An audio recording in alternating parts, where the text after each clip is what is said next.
Mon mari a divorcé à 78 ans en prenant notre maison de 4,5 millions d'euros. Tu ne reverras plus jamais les enfants. Il a ri au tribunal. Je suis partie. Mais un mois plus tard, un numéro inconnu m'a appelé. Madame, votre mari a été retrouvé mort. Bonjour, chers auditeurs. C'est Claire à nouveau. Je suis heureuse que vous soyez là avec moi. S'il vous plaît, aimez cette vidéo et écoutez mon histoire jusqu'à la fin et dites-moi de quelle ville vous m'écoutez. Ainsi, je pourrai voir jusqu'où mon histoire a voyagé. On me demande toujours comment j'ai réussi à rester mariée pendant 52 ans. J'avais l'habitude de rire et de dire que c'était grâce à l'entêtement et au bon café. La vérité était plus simple que ça. J'aimais Henri. J'aimais la façon dont il pliait son journal en trois avant de le lire. J'aimais comment il appelait notre Golden Retriever le sénateur, parce que le chien avait une manière d'entrer dans une pièce comme si elle lui appartenait. J'aimais la maison de la rue des Bouleaux en Normandie. 4 chambres, une véranda qui faisait le tour de la maison, le vieil érable qu'Henri avait planté l'année de la naissance de notre fils.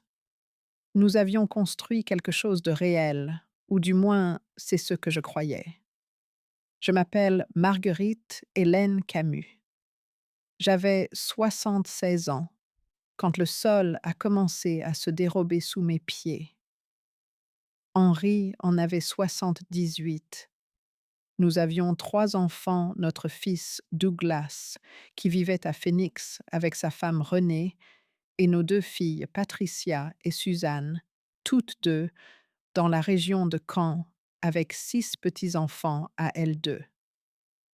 À chaque Noël, la maison sentait le pain d'épices et la cannelle. C'était la vie que je connaissais. C'était la vie que je pensais être permanente. Le premier signe est apparu un mardi de fin octobre. Je m'en souviens car les feuilles venaient d'atteindre leur apogée. Cet orange et or particulier que la Normandie fait mieux que n'importe où sur Terre. J'étais allée à la pharmacie pour récupérer les médicaments pour la tension d'Henri et les miens. Et le pharmacien m'a dit qu'Henri avait appelé à l'avance pour changer l'adresse de facturation de son compte. Pas le nôtre. Le sien. Une boîte postale à Deauville dont je n'avais jamais entendu parler. Je me suis dit que c'était une erreur. Henri était distrait. Il avait 78 ans. Ces choses arrivent. Mais ensuite, j'ai remarqué qu'il avait commencé à fermer son ordinateur portable quand j'entrais dans la pièce. Henri, qui avait passé 30 ans comme ingénieur civil et prétendait qu'il ne comprendrait jamais les ordinateurs, était soudainement protecteur d'un écran. Il prenait des appels dans le garage. Il a commencé à se rendre au magasin de bricolage le samedi matin et à revenir 2 heures plus tard sans un seul sac. Une fois, j'ai senti du parfum sur le col de sa veste, quelque chose de jeune et de synthétique, rien que je ne reconnaisse. Je ne l'ai pas confronté immédiatement. Je ne suis pas de nature dramatique. J'ai observé, j'ai écouté. Je me suis dit qu'il y avait des explications. Nous avions déjà traversé des saisons difficiles. L'année où Douglas a failli perdre son entreprise, l'année où j'ai eu une alerte au cancer qui s'est avérée n'être rien. Nous nous en étions toujours sortis. Mais un soir de décembre, j'ai trouvé une carte dans la poche de son manteau, alors que je l'emmenais au pressing.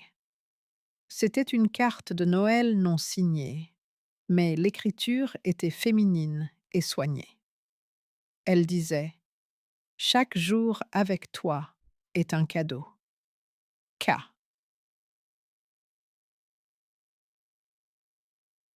Je suis restée dans le couloir de la maison de la rue des Bouleaux, la maison qu'Henri et moi avions achetée en 1987, la maison où j'avais élevé 3 enfants, enterré 2 chiens et cultiver un jardin qui avait fait l'objet d'un article dans le journal local.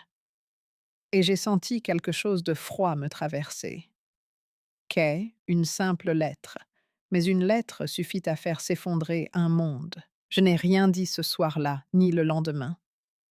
J'ai préparé le dîner. J'ai regardé les informations du soir à côté de lui sur le canapé. J'ai souri quand il a fait des blagues. Et pendant tout ce temps, je mémorisais son comportement comme on mémorise une carte quand on sait qu'on en aura besoin. En février, j'avais confirmé ce que je savais déjà au plus profond de moi. Henri voyait une femme nommée Karine Lambert. Elle avait 54 ans, 24 ans de moins que lui, une consultante immobilière de Deauville.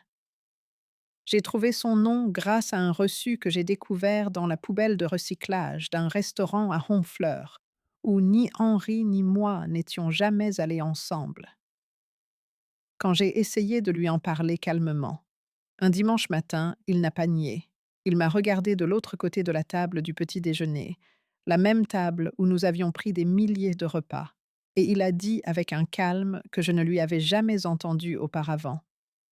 Marguerite, je veux divorcer. Mon avocat te contactera. C'était tout. Aucune explication, aucune excuse, aucune tristesse sur son visage. 52 ans. Et il l'a dit de la même manière qu'on annulerait un abonnement à un magazine.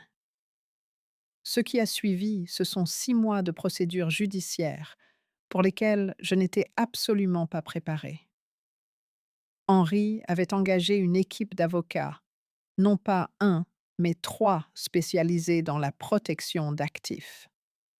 J'ai appris plus tard qu'il avait commencé à restructurer nos finances 18 mois avant de déposer la demande.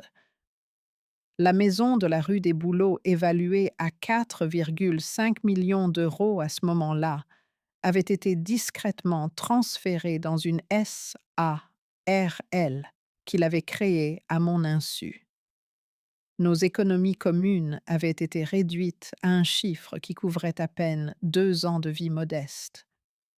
J'ai engagé mon propre avocat, un homme aimable mais dépassé, nommé Gérard Marchand, qui s'occupait principalement de testaments et de petites successions. Il a fait de son mieux. Ce n'était pas suffisant. Léger. Le jour de l'audience finale.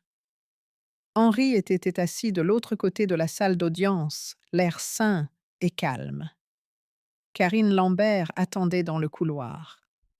Lorsque le juge a finalisé l'accord donnant à Henri la maison et me laissant avec une fraction de ce qui m'était dû, Henri s'est tourné pour me regarder et il a ri. Ce n'était pas un rire bruyant, c'était un rire calme et satisfait du genre qui n'a pas besoin de public. Tu ne reverras plus les enfants, dit-il assez bas pour que je sois la seule à entendre. J'ai fait en sorte que ce soit le cas. Je n'ai pas pleuré. Je suis restée assise très droite, les mains jointes sur mes genoux, et je l'ai regardé. Cet homme que j'avais aimé pendant plus d'un demi-siècle. Et j'ai mémorisé son visage de la même manière que j'avais tout mémorisé. Puis j'ai quitté la Normandie. J'ai conduit jusqu'à la maison de ma sœur Hélène, en Bretagne. Le trajet a duré 3 heures et 20 minutes, et j'ai pleuré pendant la première heure, et j'ai été engourdie pour le reste. Hélène avait 71 ans. Elle était veuve et vivait dans une petite ferme près de Rennes qui sentait la fumée de bois et la lavande séchée. Elle a ouvert la porte avant même que je ne frappe. Elle savait toujours quand j'arrivais, comme le savent que les grandes sœurs. Je suis restée dans sa chambre d'amis pendant 3 semaines. Je dormais mal. Je mangeais des toasts et de la soupe. Et je laissais les 2 chats d'Hélène dormir sur mes pieds, ce qui m'a aidée plus que je ne l'aurais cru. Je faisais des listes. C'était toujours ma façon de traiter les choses. Je faisais des listes. Sur un bloc-notes jaune que j'ai trouvé dans le tiroir de la cuisine d'Hélène, J'ai écrit tout ce que j'avais perdu.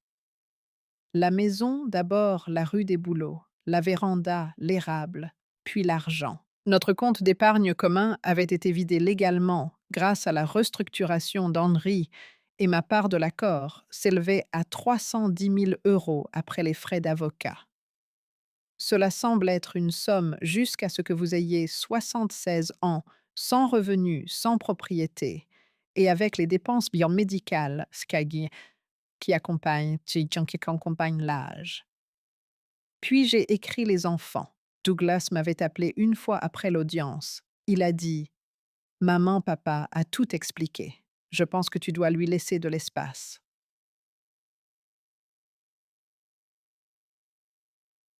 Il a raccroché avant que je puisse répondre. Patricia n'avait pas appelé du tout. Suzanne a envoyé un texto.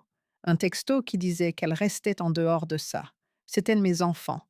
J'avais veillé sur chacune de leurs fièvres.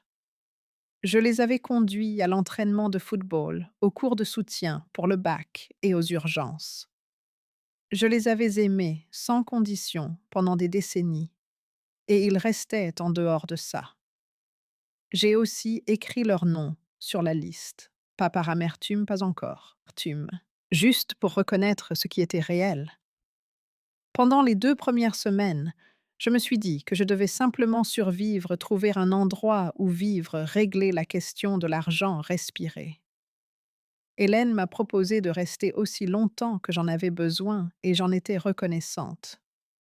Mais je savais aussi que la maison d'Hélène était la vie d'Hélène, et je n'étais pas une femme qui survivait en empruntant indéfiniment l'espace de quelqu'un d'autre. Mais quelque part, dans la 3e semaine, alors que j'étais assise à la table de la cuisine d'Hélène avec mon bloc-notes et une tasse de thé refroidi, quelque chose a changé. J'avais été tellement concentrée sur ce qui m'avait été fait que je ne m'étais pas arrêtée pour poser une question différente. Qu'est-ce qui avait été fait exactement? Et était-ce légal? Je ne suis pas avocate, je n'ai jamais terminé mes études. J'ai quitté l'université en 1969 pour épouser Henri. Ce que les femmes faisaient à l'époque, une décision que j'ai prise librement et que je n'ai jamais complètement regrettée jusqu'à présent. Mais je n'étais pas sotte. J'avais géré les finances de notre ménage pendant des décennies. J'avais équilibré des budgets et négocié avec des entrepreneurs. Et une fois, quand Henri a été hospitalisé pendant une semaine, j'avais géré moi-même la paie de sa petite entreprise d'ingénierie sans une seule erreur. Je comprenais les documents, je comprenais les chiffres.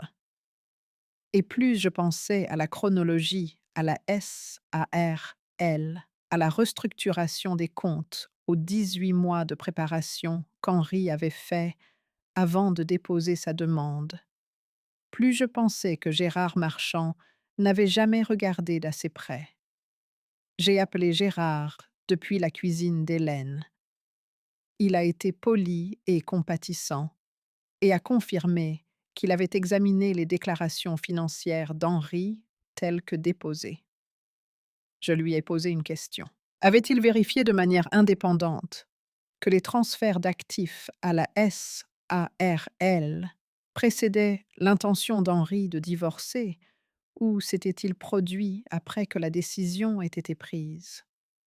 Parce que si Henri avait transféré des biens matrimoniaux après avoir décidé de demander le divorce, mais avant de le déposer, cela pourrait constituer un transfert frauduleux de biens matrimoniaux.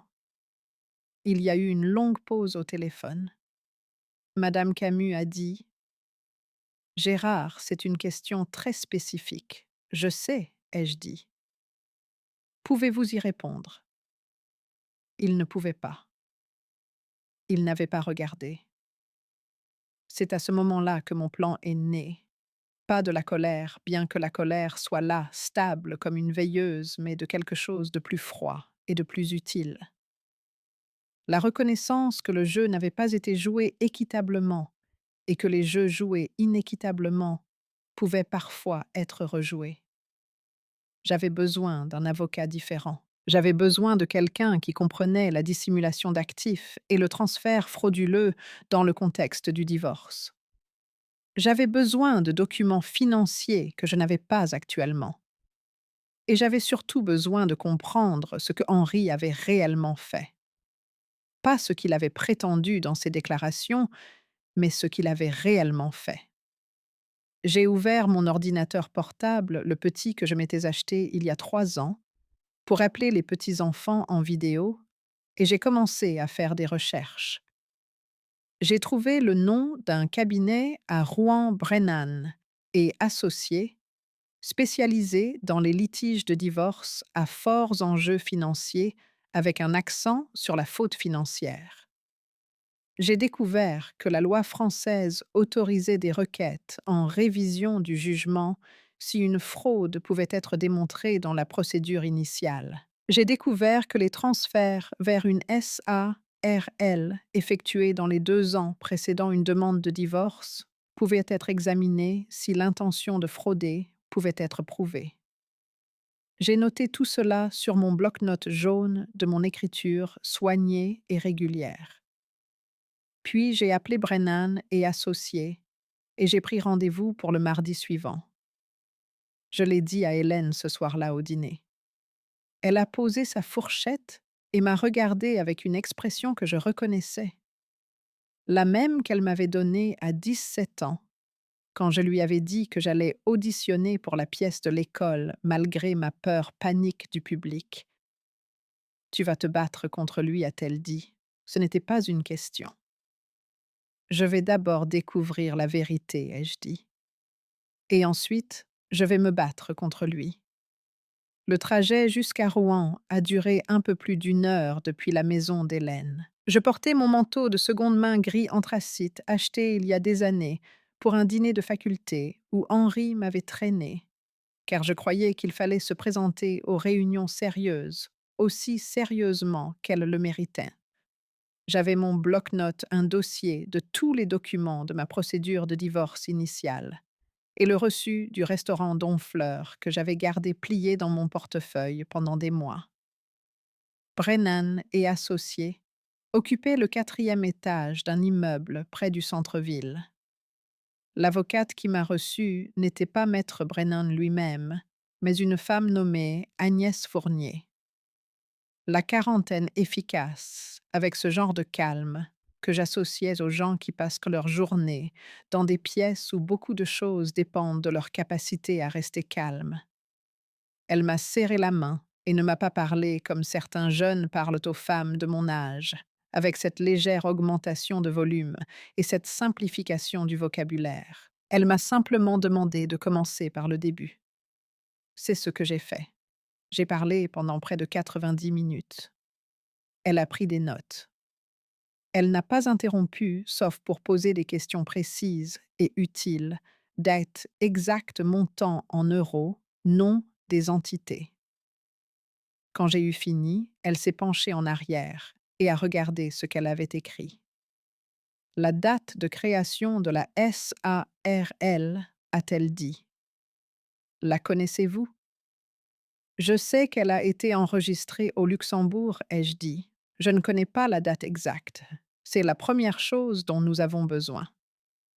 Elle a dit, si elle a été créée après qu'Henri a pris la décision de divorcer et il y a des moyens de l'établir. Vous avez des motifs pour une plainte en fraude qui pourrait rouvrir entièrement le règlement. Qu'est-ce que cela nécessiterait, ai-je demandé. Une assignation pour ces dossiers financiers? Les documents de création de la SARL et ses communications avocat-client dans la mesure où elles révèlent une intention. Elle a fait une pause. Ce n'est pas un processus rapide, Madame Camus, et Henri se battra.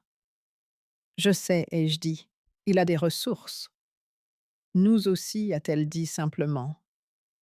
J'ai engagé maître Agnès Fournier cet après-midi-là. Cela m'a coûté 8 000 € d'avance, près d'un tiers de ce que j'avais facilement accessible, et je l'ai payé sans hésitation. Certaines dépenses ne sont pas des dépenses, ce sont des décisions.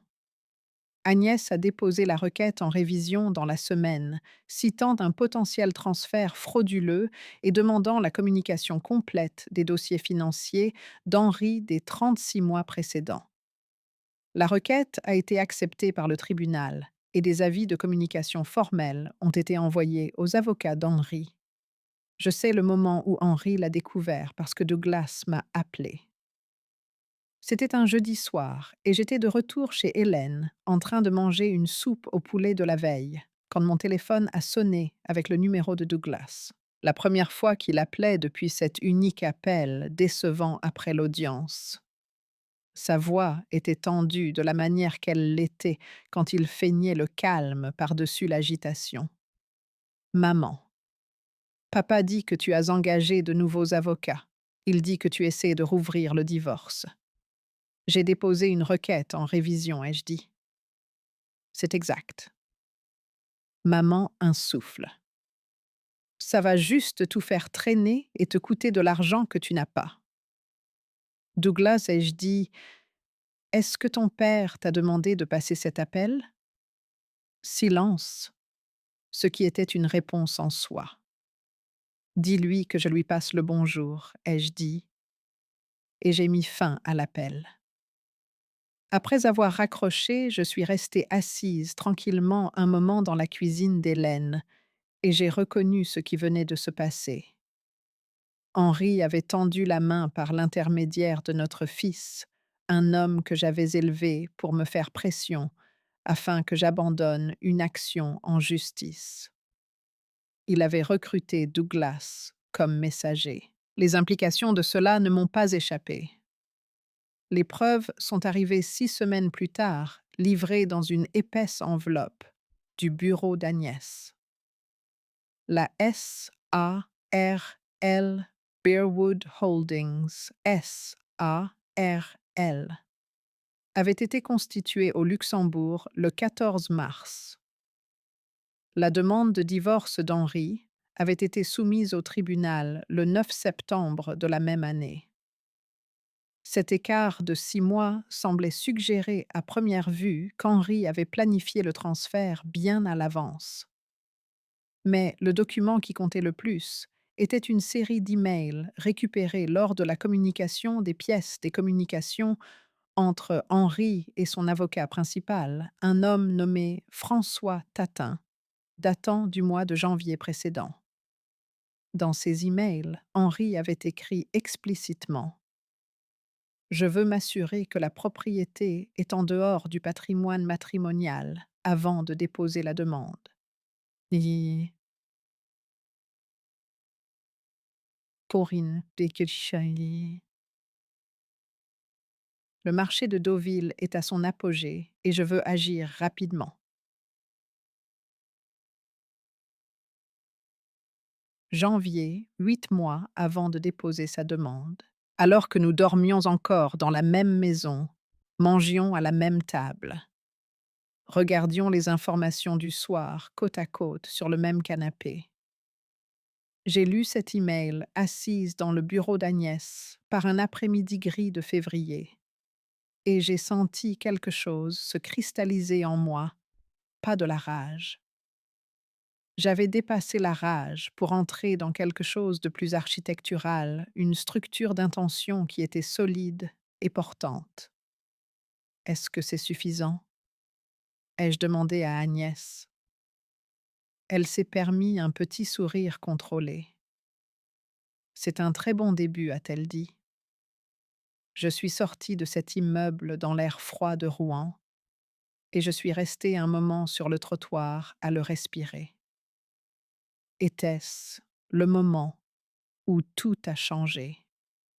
D'une certaine manière, c'était déjà le cas. Henri avait pensé qu'il avait affaire à une femme qui ferait son deuil tranquillement et disparaîtrait. Il avait mal calculé, comme le font souvent les gens puissants, en supposant que l'âge et la perte m'avaient diminué. Ce n'était pas le cas. Agnès a agi rapidement après ça. Elle a déposé une requête formelle pour annuler le jugement de divorce pour cause de transfert frauduleux joignant les emails en pièces jointes A. Elle a également déposé une demande distincte de mesures conservatoires temporaires, empêchant toute vente ou transfert ultérieur des actifs de Burwood Holdings S.A.R.L. pendant que la requête était en cours, ce qui signifiait qu'Henry ne pouvait pas vendre la maison ou déplacer de l'argent de l'entité pendant que l'affaire était active. La mesure a été accordée dans les 72 heures. Je n'ai rien entendu d'Henry directement. Ce que j'ai entendu est venu par bribes, par des canaux qu'il avait apparemment jugés plus sûrs pour lui. Le premier est venu de Patricia. Elle est arrivée à la ferme d'Hélène un samedi matin sans prévenir. Un trajet de 3 heures depuis Caen, ce qui m'a indiqué que le voyage avait été planifié avec une certaine urgence. Patricia avait 50 ans, une éducatrice, avec le grand front d'Henri et son habitude de pincer les lèvres quand elle calculait ce qu'elle allait dire. Elle s'est assise en face de moi à la table de la cuisine d'Hélène et a joint ses mains sur la surface.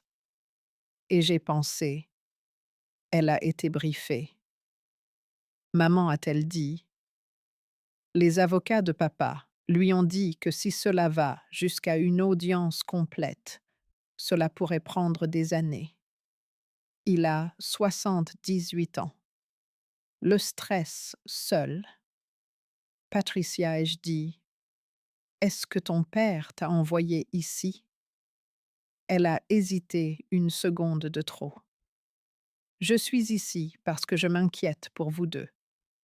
Ton père a transféré notre maison familiale dans une société écran, alors que nous étions encore mariés. Ai-je dit en gardant ma voix égale.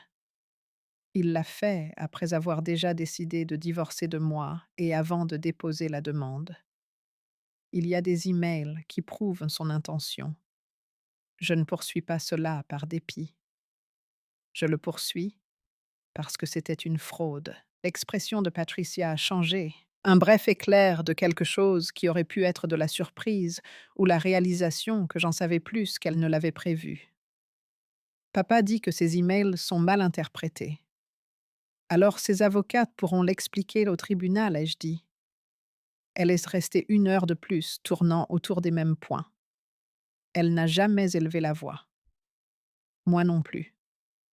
Quand elle est partie, elle m'a serré dans ses bras dans l'embrasure de la porte, une étreinte raide et obligatoire, et j'ai regardé sa voiture disparaître sur le chemin de gravier d'Hélène, et j'ai ressenti une tristesse spécifique qui était différente de la colère. Ma fille n'était pas venue pour me soutenir, mais pour me gérer. C'est ce qu'elle était devenue, ou peut-être ce qu'elle avait toujours été à l'épreuve. La réponse plus agressive est venue 4 jours plus tard. L'avocat principal d'Henri François Tatin a envoyé une lettre à Agnès menaçant d'une contre-requête, alléguant que ma requête en révision était abusive et constituait un harcèlement et qu'il demanderait des honoraires d'avocat comme sanction.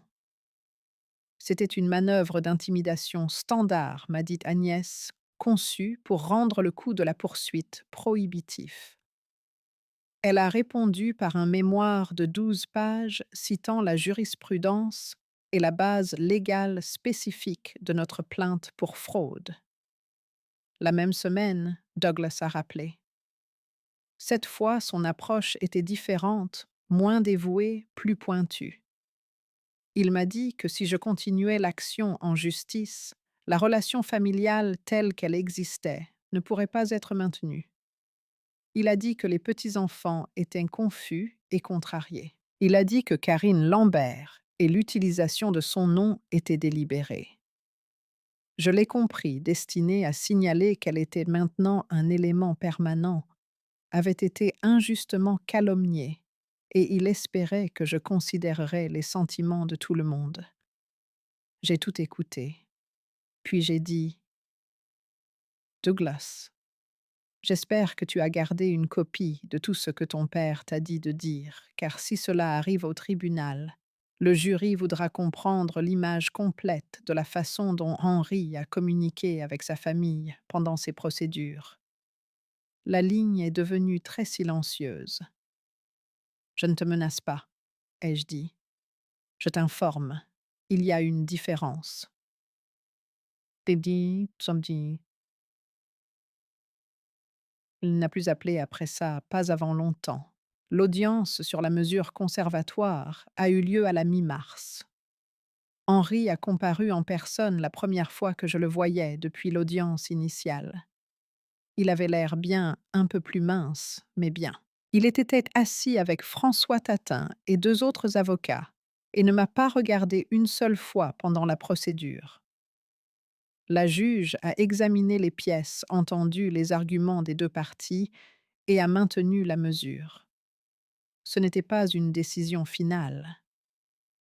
L'audience complète sur la requête pour fraude était prévue pour septembre, mais le maintien de la mesure était significatif.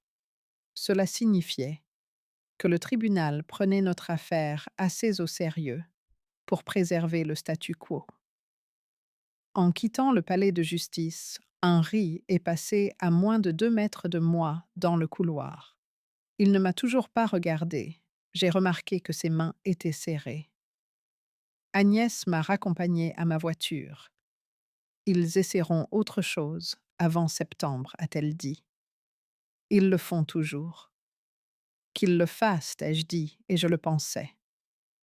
Mais j'étais aussi fatiguée d'une manière qui allait plus loin que ce qu'une nuit de sommeil pouvait réparer. Je suis retournée à la maison d'Hélène et j'ai passé 3 jours à ne pas faire grand-chose, à lire de vieux livres de poche qu'Hélène avait empilés dans le couloir, à me promener dans le champ derrière sa maison tôt le matin, à me laisser être simplement une personne qui avait froid et était fatiguée, et qui avait fait tout ce qu'elle pouvait pour le moment. J'avais besoin de ces jours. Les parties les plus difficiles étaient encore à venir. L'offre est arrivée par le bureau d'Agnès début avril. Les avocats d'Henri ont proposé un règlement révisé. Ils me transféreraient 800 000 € en échange de l'abandon de toutes les poursuites et de la signature d'une renonciation complète à toute réclamation.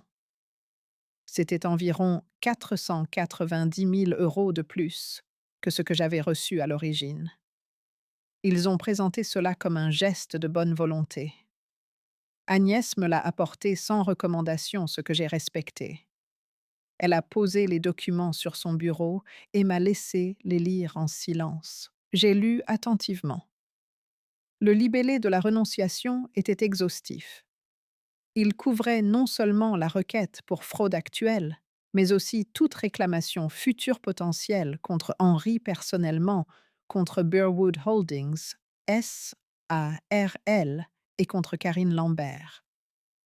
Il incluait une clause de non-dénigrement qui m'aurait empêché de discuter des circonstances de mon divorce avec qui que ce soit. Il exigeait que je signe dans les 14 jours. J'ai posé les papiers. Il est inquiet, ai-je dit. Oui, a dit Agnès. S'il n'était pas inquiet, il n'offrirait rien. J'ai dit aussi, oui. J'ai pensé aux 800 000 €.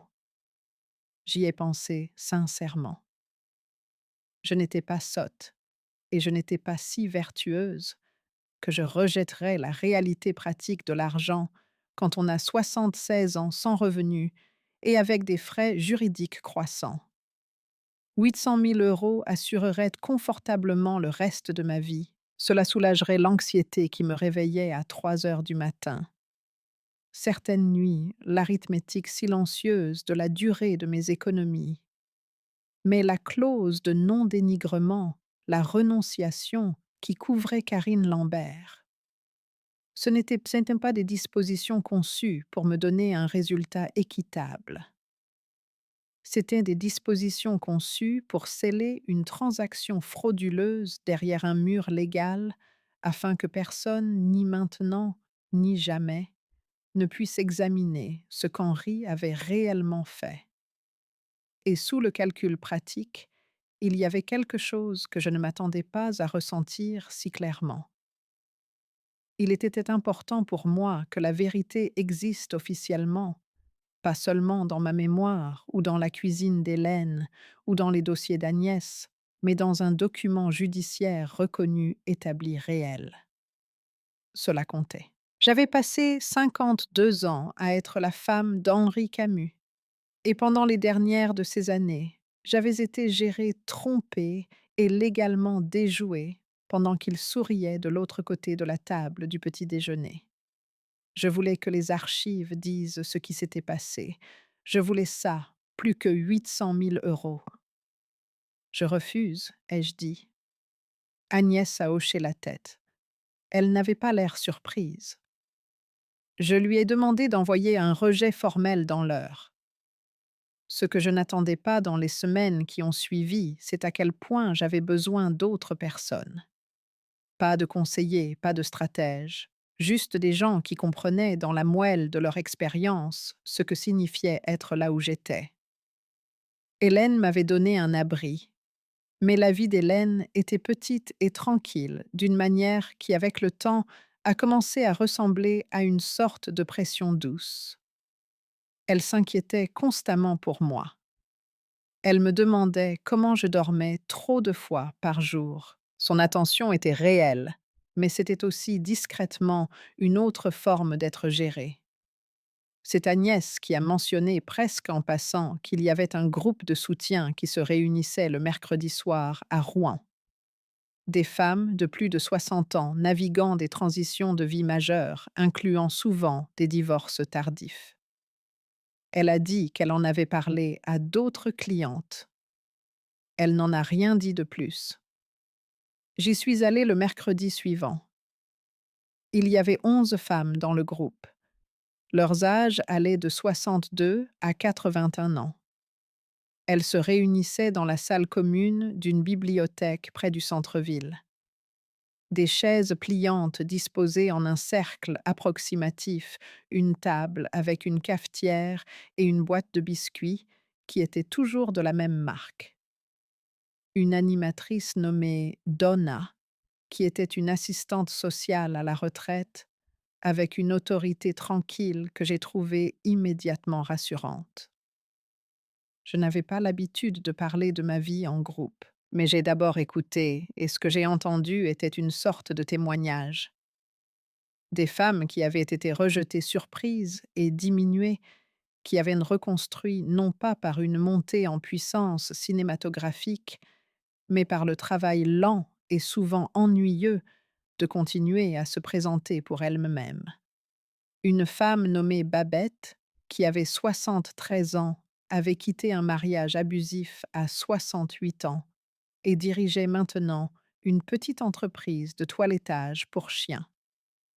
Une femme nommée Henriette, 79 ans, se battait contre la famille de son défunt mari pour une succession dont ils avaient essayé de l'exclure entièrement. Après la troisième réunion, Babette est sortie avec moi sur le parking et a dit: « Tu as ce regard. » Quel regard? Ai-je demandé. Celui où tu es encore en plein dedans, mais où tu as déjà décidé que tu allais t'en sortir, a-t-elle dit. Je le reconnais, je l'ai eu. Je suis retournée à la maison d'Hélène cette nuit-là, et je suis restée assise dans la voiture sombre quelques minutes avant d'entrer. Avais-je déjà décidé? Oui, je suppose que oui. Et savoir que c'était écrit sur mon visage le rendait en quelque sorte plus réel, comme une promesse que je m'étais faite non seulement à moi-même, mais à la version de moi que ces femmes dans ce cercle pouvaient déjà voir. Je n'étais pas seule. C'était la chose que j'avais oubliée. Je n'étais pas seule.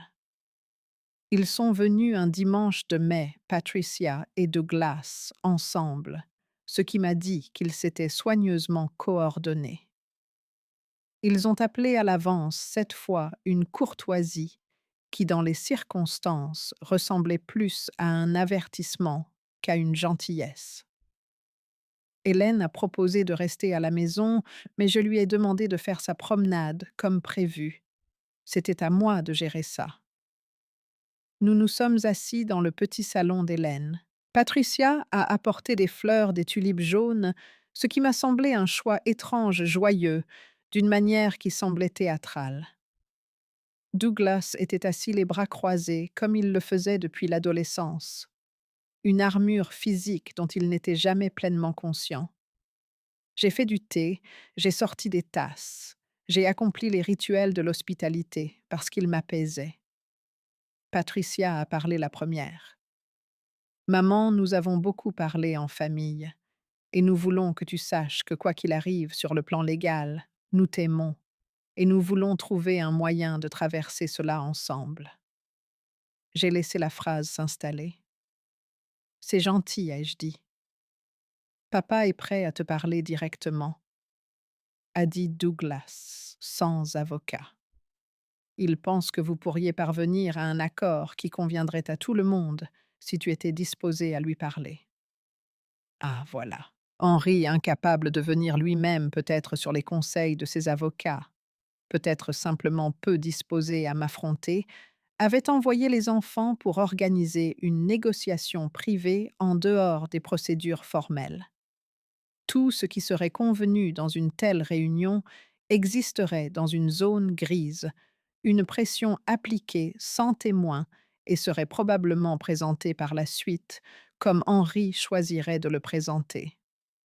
Les avocats de papa m'ont fait une offre par l'intermédiaire de mon avocate le mois dernier, ai-je dit. Je l'ai refusée par les voies appropriées. S'il a une nouvelle offre, c'est la voie à suivre. Maman. La voix de Patricia a changé, prenant une teinte que je reconnaissais. Le ton qu'elle utilisait pour gérer les désaccords dans sa vie professionnelle. Calme et juste un peu condescendant. Ce niveau de conflit n'est bon pour personne. Papa a 78 ans. Le stress d'un litige prolongé. Patricia. Ai-je dit, ton père ne s'inquiétait pas du stress quand il a passé 18 mois à restructurer nos finances avant de demander le divorce. Elle a fait une pause. Il dit que ce n'est pas exact. Il y a des emails, ai-je dit, datés et authentifiés. Quelque chose a vacillé dans l'expression de Douglas. Une brève rupture dans la performance qui m'a dit qu'il n'était pas au courant des emails, ou qu'il ne savait pas qu'ils étaient si spécifiques. Il a jeté un coup d'œil à Patricia. Patricia a regardé ses tulipes. Nous te demandons de considérer la famille, a dit Douglas, et sa voix était différente maintenant. Moins maîtrisée, plus brute. Les enfants de Suzanne posent des questions sur toi. Les petits-enfants ne comprennent pas ce qui se passe. Celui-là a fait mouche. Il le savait. Je l'ai senti dans ma poitrine, comme on sent le froid à travers une vitre. Présent et réel, et à ne pas sous-estimer. Mes petits-enfants me manquaient avec une constance physique que je ne m'étais pas pleinement avouée. Douglas, ai-je dit en gardant ma voix très stable, si ton père voulait que j'aie une relation avec mes petits-enfants, il n'aurait pas dit en pleine audience que je ne les reverrai plus jamais. Il a fait ce choix, pas moi. Il a dit ça sous le coup de la colère, a dit Patricia rapidement. Il l'a dit en souriant, ai-je dit. Pas de réponse à ça. Je vous aime tous les deux, ai-je dit. Je vous veux dans ma vie, mais je ne vais pas abandonner une plainte pour fraude légalement valide parce que cela facilite les réunions de famille. Ce n'est pas un choix que je suis prête à faire. Ils sont restés 40 minutes de plus. Ils sont revenus sur les mêmes arguments, les petits-enfants, l'âge d'Henri, le coût et l'épuisement du litige. L'idée que je pourrais être influencée par des avocats qui avaient un intérêt financier à prolonger l'affaire. Ce dernier était malin. Il était conçu pour me faire douter d'Agnès, pour introduire un coin entre moi et la seule professionnelle qui était vraiment de mon côté. Je l'ai noté sans montrer que je l'avais noté. Quand ils sont partis, Patricia m'a de nouveau serré dans ses bras, dans l'embrasure de la porte, la même étreinte raide qu'auparavant. Douglas m'a embrassé sur la joue. Aucun d'eux ne m'a regardé dans les yeux en sortant. J'ai regardé leur voiture jusqu'à ce qu'elle disparaisse. Puis je suis rentrée et je me suis assise dans le fauteuil d'Hélène et je me suis laissé ressentir ce qu'il y avait sous toute la stabilité que j'avais affichée pendant les 2 dernières heures. C'était de la peur, une peur réelle et considérable. Pas d'Henri, pas du procès, mais de la possibilité que je gagne tout sur le plan juridique et que je perde mes enfants dans le processus. Que le prix d'avoir raison soit un silence là où se trouvait autrefois ma famille. Je suis restée longtemps avec cette peur. Et puis quelque chose s'est produit que j'avais déjà vécu dans des années difficiles. La peur a commencé à se transformer en autre chose. Elle s'est durcie comme le sucre candi durci lorsque la température baisse en une clarté qui était presque inconfortable dans sa précision. Je n'avais pas créé cette situation. Je n'avais trompé personne, restructuré aucun actif, ni recruté mes enfants pour livrer des messages stratégiques. J'avais subi une action et j'avais choisi de répondre. La peur était réelle, mais tout le reste l'était aussi. J'ai pris mon téléphone et j'ai appelé Babette du groupe de soutien. Elle a répondu à la deuxième sonnerie et je lui ai raconté ce qui s'était passé. Elle a écouté sans interrompre. Bien a-t-elle dit quand j'ai eu fini. Tu as tenu bon. J'ai tenu bon, ai-je dit. C'est tout ce qu'il faut, a-t-elle dit. À chaque fois. Septembre est arrivé lentement, puis d'un seul coup comme le font les choses importantes. Agnès et moi avions passé les mois précédents à construire notre dossier avec une rigueur qui, à ma grande surprise, était son propre réconfort. La communication des pièces avait révélé plus que les emails de janvier. Elle avait produit des registres de virements bancaires, des modifications des statuts de la SARL et des communications entre Henri et Karine Lambert, qui laissaient très peu d'ambiguïté. Karine avait été impliquée dans le conseil à Henri sur la restructuration de la propriété depuis le début. Elle était consultante immobilière et ses empreintes professionnellement parlant étaient sur la stratégie d'évaluation qui avait été utilisée pour minimiser la valeur matrimoniale accessible de la maison. Agnès avait engagé un expert comptable judiciaire, un homme calme et méticuleux nommé Dr. Richard Cohen, qui avait préparé une analyse de 40 pages des activités financières d'Henri au cours des 30 mois précédant la demande de divorce. Le tableau qu'il brossait était détaillé et accablant.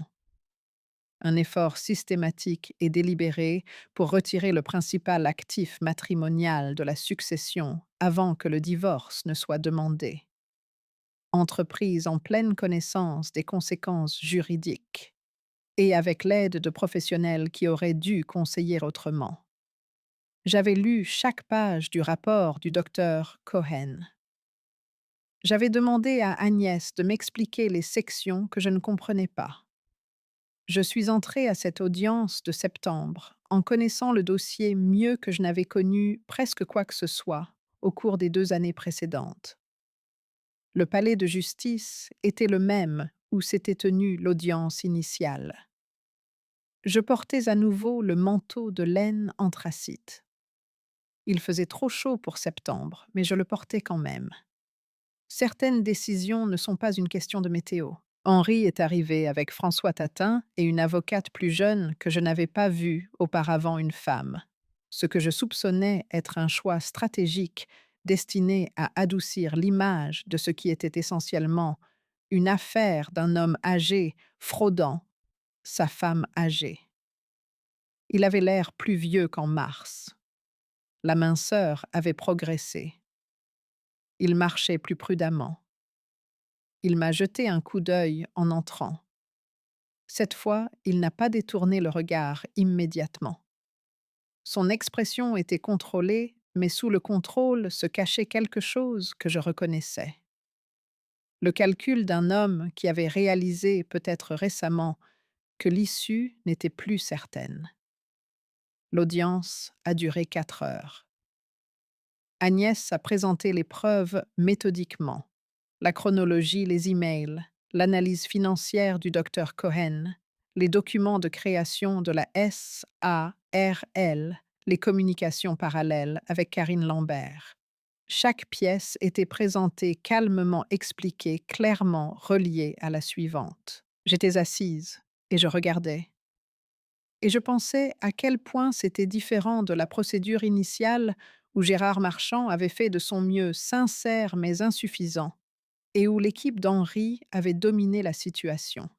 La défense de François Tatin était qu'Henri avait créé la SARL à des fins légitimes de planification successorale sans rapport avec le divorce, et que les emails de janvier étaient sortis de leur contexte. Il a produit une lettre d'un avocat spécialisé en planification successorale et non de l'avocat du divorce d'Henri, suggérant que la restructuration avait été recommandée à des fins fiscales. La juge, l'honorable Andrea Morin, lisait au fur et à mesure des témoignages. Elle avait la cinquantaine méthodique, comme le sont souvent les juges expérimentés, et elle posait des questions avec la précision de quelqu'un qui avait déjà identifié les incohérences pertinentes. Elle a demandé à François Tatin si la SARL avait été créée à des fins de planification successorale. Pourquoi les communications d'Henri à ce sujet se sont-elles concentrées sur le fait de s'assurer que la propriété était en dehors du patrimoine matrimonial avant le dépôt de la demande? Tatin a répondu que c'était une mauvaise interprétation de la communication. La juge lui a demandé de clarifier quelle interprétation il pensait être correcte. Tatin a expliqué. La juge a posé une question de suivi. Tatin a répondu. Les questions de la juge sont devenues plus spécifiques, se resserrant vers un coin dont Tatin avait visiblement du mal à trouver une issue. Et puis Henri a fait quelque chose que je n'avais pas anticipé. Il s'est penché et a interrompu son propre avocat au milieu d'une phrase. C'était assez bas pour que je n'aie peut-être pas entendu de l'autre côté de la pièce, sauf que la salle d'audience était devenue très silencieuse. Dites-lui que c'était à moi, a dit Henri pas assez bas. J'ai construit cette maison. Je l'ai payée. C'était à moi. La juge l'a entendu. Elle a regardé Henri directement. Monsieur Camus, a-t-elle dit, votre avocat s'adresse à la cour. Henri s'est redressé. Tatin lui a touché le bras, un geste bref et urgent. Henri l'a repoussé d'un petit mouvement sec. L'avocate plus jeune s'est penchée et a chuchoté quelque chose. Henri a secoué la tête. La juge Morin a observé tout cela avec une expression qui ne révélait rien et enregistrait tout. Continuez, maître Tatin, a-t-elle dit. Tatin a continué, mais le rythme avait été rompu. Il a trébuché 2 fois dans les 10 minutes qui ont suivi, se trompant de numéro de pièce, puis se reprenant, puis se référant à un argument qu'il avait déjà fait comme s'il était nouveau. Henri était assis à côté de lui, les mains à plat sur la table, la mâchoire serrée, et je pouvais voir à 10 mètres de distance qu'il était furieux. Pas des procédures, mais de la reconnaissance qu'elles ne se déroulaient pas comme il l'avait prévu. Je n'ai pas détourné le regard. Quand Agnès a fait sa plaidoirie finale, elle a été mesurée claire et n'a rien laissé de côté. Elle a cité la loi, les preuves, le préjudice spécifique et le remède qu'elle demandait. L'annulation du jugement initial et une nouvelle division des biens matrimoniaux qui reflétait ce qui existait réellement. J'étais assise, les mains jointes sur mes genoux, de la même manière que j'étais assise à l'audience initiale, mais je n'étais pas la même femme. Après la levée de la séance, la juge Morin a annoncé qu'elle rendrait sa décision écrite dans les 30 jours. Agnès m'a raccompagnée. Aucune de nous n'a parlé jusqu'à ce que nous soyons sur le trottoir. Il nous l'a servi sur un plateau, a-t-elle dit. Il a toujours cru qu'il était le seul à prêter attention, ai-je dit. Elle m'a regardé un moment. Il s'est trompé à ce sujet. Oui, ai-je dit. Il s'est trompé. La décision est arrivée en 22 jours. C'était un jeudi, et j'étais à la table de la cuisine d'Hélène, en train de boire un café quand Agnès a appelé. Elle avait reçu l'avis écrit du tribunal à 8h30 du matin et l'avait lu 2 fois avant de m'appeler à 9h. Je vais vous dire ce qu'elle m'a dit dans l'ordre. Elle m'a dit que la juge Andrea Morin avait conclu par des preuves claires et convaincantes qu'Henri Camus s'était livré à un transfert frauduleux de biens matrimoniaux avant la demande de divorce, dans l'intention de priver Marguerite Camus de sa part équitable du patrimoine matrimonial. La création de Burwood Holdings, S-A-R-L-A, était jugée avoir été entreprise de mauvaise foi en pleine connaissance de son impact sur la procédure de divorce. Les emails de janvier ont été largement cités dans la décision. Le règlement initial a été annulé. La maison de la rue des Bouleaux et tous les actifs détenus au sein de Burwood Holdings, SARL, ont été ordonnés de retourner au patrimoine matrimonial pour une distribution équitable appropriée. Sur la base des normes de distribution équitable françaises, Henri a été condamné à verser à Marguerite 60% du patrimoine matrimonial total, un chiffre qui, après prise en compte de tous les actifs, s'élevait à environ 3,1 millions d'euros, y compris la maison ou sa valeur équivalente en espèces si elle devait être vendue. François Tatin a été renvoyé devant le Conseil de l'Ordre des avocats de Normandie pour examen de son rôle dans la stratégie initiale de transfert d'actifs. Karine Lambert a été nommée comme participante consciente dans le montage frauduleux et a été condamnée à fournir un compte-rendu de tous les services professionnels qu'elle avait rendus à Henri pendant la période en question. Une action civile distincte contre elle était possible, à noter Agnès, si je choisissais de la poursuivre. J'étais assise à la table de la cuisine d'Hélène, le téléphone à l'oreille, et je regardais par la fenêtre le champ derrière sa maison, où la lumière passait à travers les arbres sous un angle qu'elle n'a qu'au début de l'automne. Marguerite a dit: Agnès, avez-vous entendu tout ça? Oui, ai-je dit. J'ai entendu chaque mot. Je l'ai remerciée. Je lui ai dit qu'elle avait été extraordinaire. Elle a dit que les preuves avaient été extraordinaires et que ma propre préparation avait considérablement facilité son travail. Nous avons convenu de nous reparler le lendemain pour discuter des étapes de mise en œuvre. J'ai posé le téléphone. Hélène était dans l'embrasure de la porte. Elle en avait assez entendu. Je me suis levée, elle a traversé la cuisine, et nous nous sommes tenus dans les bras l'une de l'autre, comme le font les sœurs. Pas avec élégance, juste complètement. Et j'ai ressenti pour la première fois depuis ce qui semblait être très longtemps le soulagement spécifique d'un fardeau qui a été déposé après avoir été porté si longtemps que vous aviez cessé de remarquer son poids. Nous n'avons pas parlé pendant un long moment. Il n'y avait rien à dire que le silence ne pouvait mieux contenir. Hélène s'est finalement reculée et m'a regardée. M'a vraiment regardée comme elle le faisait depuis que nous étions filles. Et ses yeux brillaient et son menton était ferme, et elle a dit très doucement: Maman aurait été fière de toi.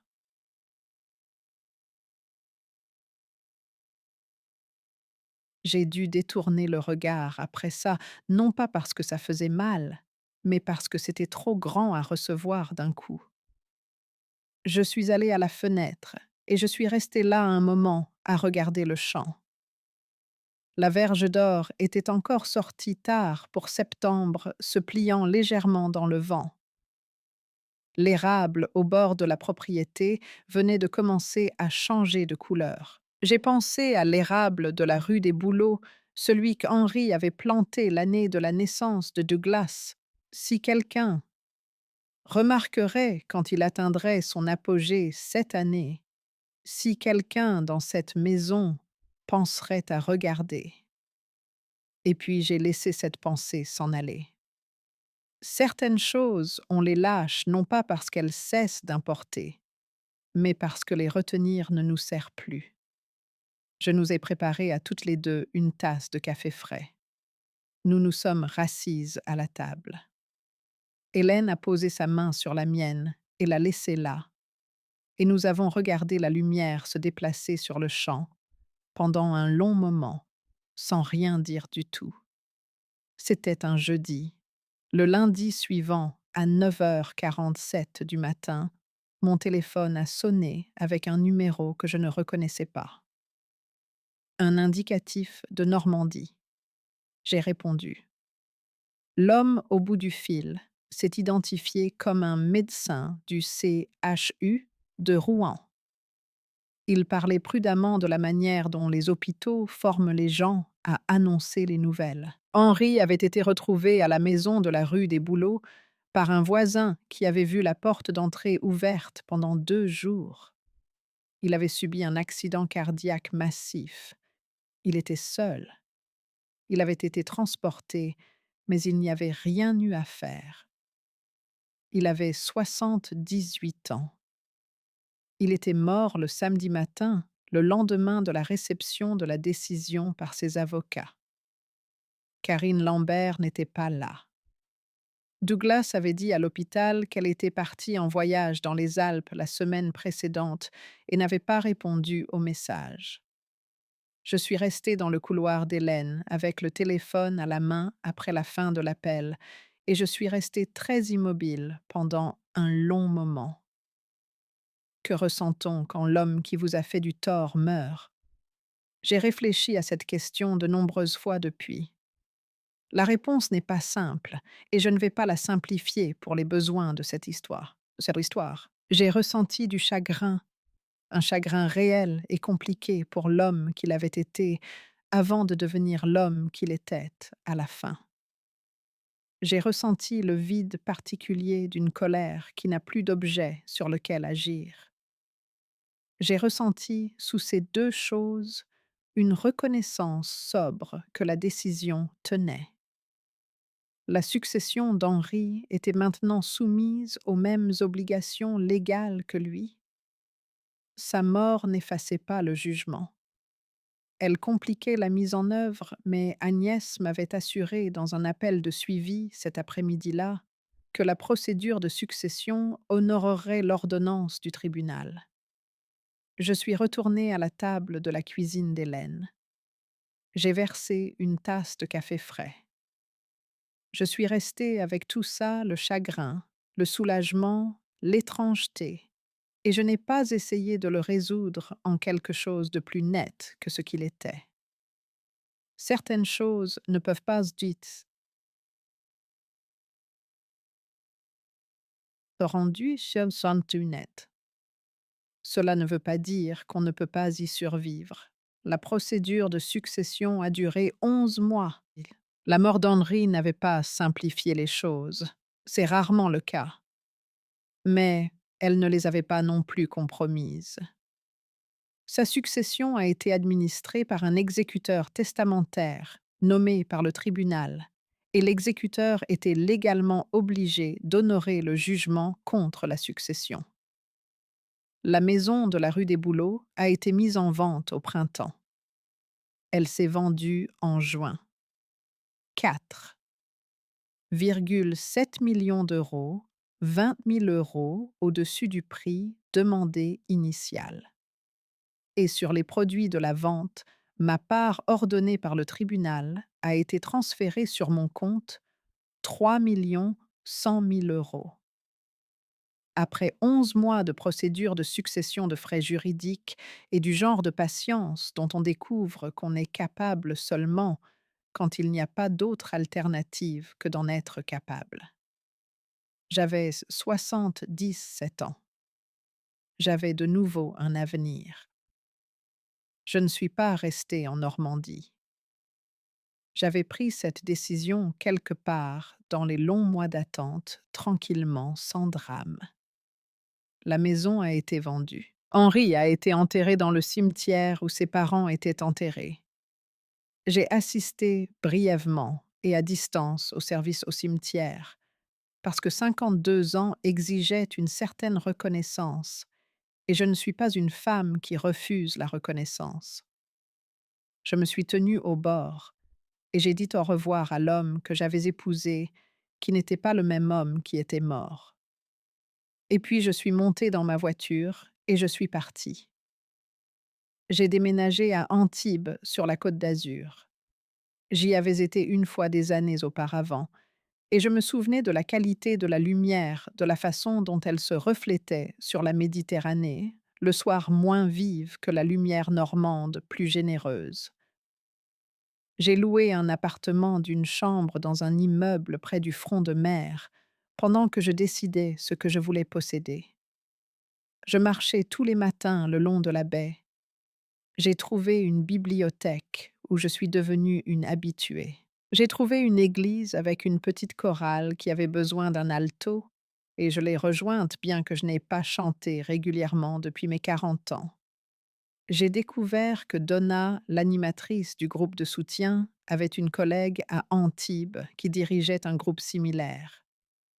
Je suis devenue avec le temps membre de ce cercle aussi, puis finalement une bénévole assise, avec des femmes qui étaient dans les terribles premières étapes de ce que j'avais traversé, écoutant comme Babette m'avait écouté.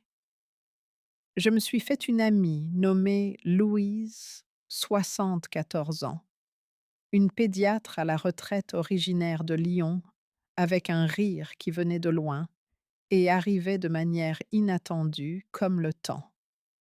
Nous marchions ensemble 3 matins par semaine, allions au marché le samedi et nous disputions sur des livres avec la méchanceté joyeuse des gens qui prennent la littérature au sérieux. C'était ordinaire, c'était réconfortant, c'était suffisant. Mes enfants et moi avons trouvé un terrain d'entente prudent, pas la chaleur que j'avais espérée, pas la rupture que j'avais crainte, mais quelque chose de fonctionnel et d'honnête. Douglas appelait une fois par mois. Patricia et moi échangions des emails. Suzanne, qui était restée la plus éloignée de tout cela, a finalement appelé pour s'excuser, pas pour quelque chose de spécifique, ce qui était sa propre forme de déclaration, mais une excuse néanmoins. Je l'ai acceptée. Les petits-enfants ont commencé à réapparaître progressivement. Un appel vidéo par-ci, une visite par-là, hésitant de tous les côtés. Je n'ai pas insisté.